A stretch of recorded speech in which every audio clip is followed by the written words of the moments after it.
Монгол улсын хилээр гарах чиглэлд зорчих ирээдийн анхааралт. Эргэн та Монгол улсын хилээр гарах чиглэлд нэвтэрч хилийн чандад зорчин явахдаа тухайн өдрийн Монгол банкны ханшаар 10,000 $10 дээш үнийн дүнтэй бэлэн мөнгө валютыг бэлнээр авч гарах тохиолдолд гарал үүслийг нотлох дараах бичиг баримтыг заавал гайлын байгууллагад гаргаж өгнө.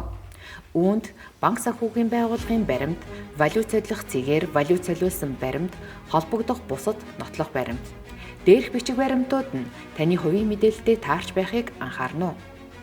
Гарал үүслийг нотлох баримтыг гаргаж өгөөгүй хувийн мэдээлэл зөрүүтэй тохиолдолд таны гайлын байгууллагад мэдүүлсэн бэлэн мөнгө валютыг улсын хилээр гаргахгүй буцаах үндслэл болно.